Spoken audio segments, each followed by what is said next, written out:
Media సోదరులకు నమస్కారం. Print media, electronic media సోదరులు, అలాగే ఈ మీడియా సమావేశంలో నాతో పాటు పాల్గొంటున్న గౌరవ పెద్దలు మాజీ మంత్రివర్యులు సునీత లక్ష్మారెడ్డి గారు, గౌరవ పెద్దలు సునీత మహేందర్ రెడ్డి గారు, గౌరవ పెద్దలు కవిత గారు, ఉమా గారు, అలాగే మిగతా పెద్దలందరికీ పేరు పేరున నమస్కారం. రేవంత్ రెడ్డి గారి ప్రభుత్వం అధికారంలోకి వచ్చిన తర్వాత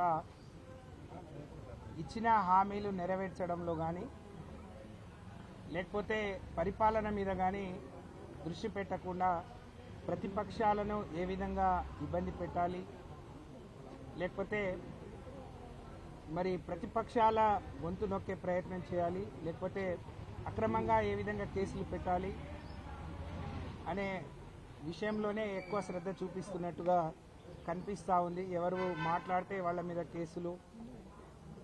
మరి దీనికి అనేక ఉదాహరణలు మన ముందున్నాయి. మరి ఈరోజు కల్వకుంట్ల తారక రామారావు గారు బీఆర్ఎస్ పార్టీ వర్కింగ్ ప్రెసిడెంట్ గారి మీద పెట్టిన కేసు కూడా ఆ కోవకు సంబంధించిందే.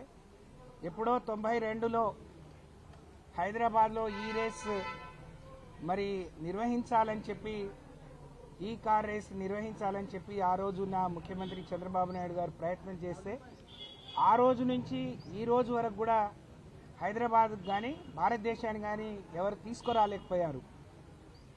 కేటీఆర్ గారు మరొక ఉన్నతమైన చదువులు చదివి విదేశాల్లో ఉద్యోగం చేసి తెలంగాణ ఉద్యమంలో మరి భూమికై మరి తెలంగాణ సాధించిన తర్వాత 10 ఏళ్ళు ఈ రాష్ట్రానికి మంత్రిగా పనిచేసిన వ్యక్తి, హైదరాబాద్ ముఖ చిత్రాన్ని మార్చినటువంటి వ్యక్తి, హైదరాబాద్ని మరి భారతదేశ ప్రపంచ పటంలో నిలబెట్టినటువంటి వ్యక్తి కేటీఆర్ గారు. ప్రధానమంత్రి గారు కూడా ఈ కార్ రేస్ నిర్వహించాలని ప్రయత్నం చేసిన ఆ రోజు మరి సాధించలేకపోయారు. కానీ కేటీఆర్ గారి ప్రతిభ, వారికి ఉన్న ఉత్సాహాన్ని చూసి, హైదరాబాద్ అభివృద్ధి అయిన తీరు చూసి వారి మీద నమ్మకంతో, విశ్వాసంతో మరి ఇక్కడ ఈ కార్ రేస్ నిర్వహించడానికి ఆ రోజు విదేశీ మరి వేరే దేశం నుంచి ఇక్కడ ఒప్పుకుంటే మరి ఏం జరిగిందో కేటీఆర్ గారు ఆ రోజు చాలా స్పష్టంగా చెప్పారు. ఒప్పందం జరిగింది, దేశవ్యాప్తంగా తిరిగి దీనికి ప్రమోషన్ ఇచ్చారు. ఒకసారి నిర్వహణ అయిన తర్వాత కూడా తిరిగి నిర్వహించే క్రమంలో మరి ఎవరు ప్రమోటర్స్ ముందుకు రానప్పుడు హెచ్ఎండిఏ నుంచి డబ్బులు చెల్లించాల్సిన అవసరం వచ్చింది. ఎన్నికలు ఉన్నాయి కాబట్టి వారు మరి హెచ్ఎండిఏ నుంచి క్యాబినెట్ అప్రూవల్ లేకుండా మరి హెచ్ఎండిఏ నుంచి డబ్బులు చెల్లించిన మాట వాస్తవం. ఆ విషయాన్ని వారు ఎప్పుడూ ఒప్పుకుంటూనే ఉన్నారు. దాన్ని కొనసాగింపుగా మిగతా డబ్బులు చెల్లించి తిరిగి ఇక్కడ నిర్వహించి తెలంగాణ ప్రతిష్టను, హైదరాబాద్ ప్రతిష్టను విశ్వవ్యాప్తం చేయాల్సిన ముఖ్యమంత్రి మరి ఈ కార్ రేసింగ్ ఏంటో తెలియదు. లేచిన పొద్దున్న నుంచి రాజకీయాలు మాట్లాడడం, ఎవరైనా ఎదురు తిరిగితే వాళ్ళ మీద మరి కేసులు పెట్టించడం, ఇబ్బందులు పెట్టడమే రాజకీయ కక్ష సాధింపు చర్య మాత్రమే తెలిసిన ఈ ముఖ్యమంత్రి, ఈ రాష్ట్రాన్ని, ఇలాంటి ముఖ్యమంత్రి ఈ రాష్ట్రాన్ని ముఖ్యమంత్రి కావడం నిజంగా తెలంగాణ ప్రజలు చేసుకున్న దురదృష్టమని చెప్పి నేను ఈ సందర్భంగా తెలియజేస్తా ఉన్నాను. మరి ఎలాంటి సంబంధం లేని కేటీఆర్ గారిని కేసు ఉందని ఏసీబీకి ఇస్తే ఎక్కడ అవినీతియే జరగని విషయంలో మరి కేసు ఎక్కడిది అని అంటే దాన్ని ఈడీకి పట్టుకొని ఈరోజు కేంద్ర రాష్ట్ర ప్రభుత్వాలకి సంస్థలని జేబు సంస్థలుగా మారినాయి. ఇది చాలా బాధాకరం, దురదృష్టకరం. మరి అయినా న్యాయస్థానం పట్ల, చట్టం పట్ల మాకున్న గౌరవంతో, నమ్మకంతో, విశ్వాసంతో నిన్న కేటీఆర్ గారు అక్కడికి పోయే ప్రయత్నంలో అడ్వకేట్స్ని తీసుకురావద్దు అని చెప్పి రోడ్డు మీద, ఈ రాష్ట్రానికి 10 ఏళ్లు మంత్రిగా 5 సార్లు ఎమ్మెల్యేగా గెలిచినటువంటి వ్యక్తిని రోడ్డు మీద ఆపేసి మరి లోపలికి కూడా రానియకుండా అడ్వకేట్స్ని తీసుకురావద్దంటే వాళ్ళు ఇచ్చిన ఆర్డర్లు ఎక్కడ అడ్వకేట్స్ని, వాళ్ళ లీగల్ టీంని తీసుకురావద్దనేది ఎక్కడ మెన్షన్ చేయలేదు.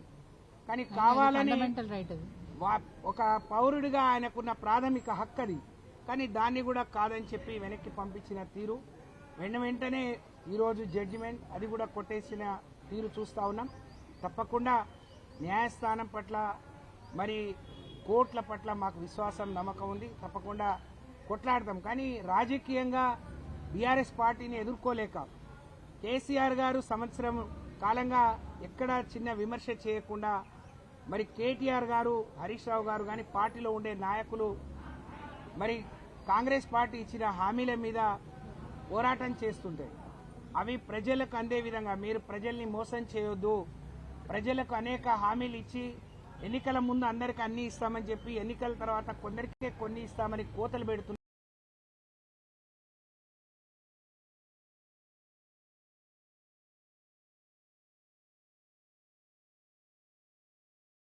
దొంగ కేసులు బనాయించి కేటీఆర్ గారిని మరి కేసుల పాలు చేయాలని చూస్తా ఉన్నారు. నేను ఈ సందర్భంగా మీడియా సోదరుల ద్వారా నేను రాష్ట్ర ప్రజలకు చెప్తా ఉన్నాను, కేటీఆర్ గారు ఈ కార్ రేసు ఏ విధంగా వచ్చింది, ఏ విధంగా వారు పైసలు కట్టారో చెప్పారు. ఎక్కడ అవినీతి లేనప్పటికి కూడా ఇక్కడ ఏసీబీని కానీ అక్కడ ఈడీని మరి వారి సహకారంతో వారి మీద అక్రమంగా కేసు పెట్టాలి. ఎందుకంటే రేవంత్ రెడ్డి గారు గతంలో మరి రెడ్ హ్యాండెడ్గా పట్టపగలు 50 లక్షలు ఒక ఎమ్మెల్యేను కొనుగోలు చేస్తూ దొరికిన దొంగ. ఆ కారణంగా ఆయన జైలుకు పోతే ముఖ్యమంత్రి అయిన తర్వాత ఆయనలాగే అందరినీ పంపించాలి అనే ఒక కక్ష సాధింపులో భాగంగా ఈరోజు కేటీఆర్ గారి మీద ఈ కేసు బనాయించి అక్రమంగా అరెస్ట్ చేయించాలని చూస్తూ ఉన్నారు. కానీ తప్పకుండా మాకున్న విశ్వాసంతో మాకున్న మరి కేటీ రామారావు గారు, రామారావు అంటే మరి ఒక రాముడు, ఆయనకు పరిపాలన తప్ప నిజాయితీగా ప్రజల్ని పాలించడం తప్ప నిజంగా ఆయనకేం తెలియదు.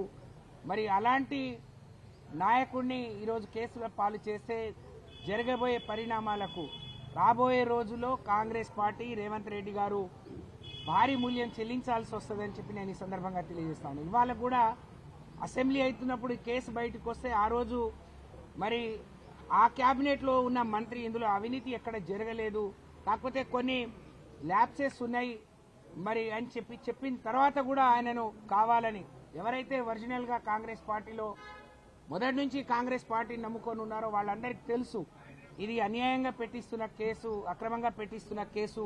దీని ద్వారా కేటీఆర్ గారిని అరెస్ట్ చేసి కేసులో పెడితే దీని ద్వారా కాంగ్రెస్ పార్టీ భారీ మూల్యం చెల్లించుకోవాల్సి వస్తుంది. రాబోయే రోజుల్లో మాకు ఇబ్బంది ఎదురవుతుందని చెప్పి వారికి తెలుసు. కానీ మరి మొన్ననే ఆయన ఆ పార్టీలోకి పోయి ఆయన ఎప్పుడు మాట్లాడితే చెప్తాడు అందరినీ తొక్కుకుంటూ వచ్చినా అని చెప్పి అనేక మందిని తొక్కుంటా మరి ఇవాళ ముఖ్యమంత్రి అయిన రేవంత్ రెడ్డి గారికి తొక్కుడు, కేసు పెట్టుడు ఇవే తెలుసు. కాబట్టి కేటీఆర్ గారి మీద కేసు పెట్టారు. తప్పకుండా కేటీఆర్ గారు కడిగిన ముత్యంలాగా రేపు ఈ కేసులో నుంచి బయటకు వస్తారు.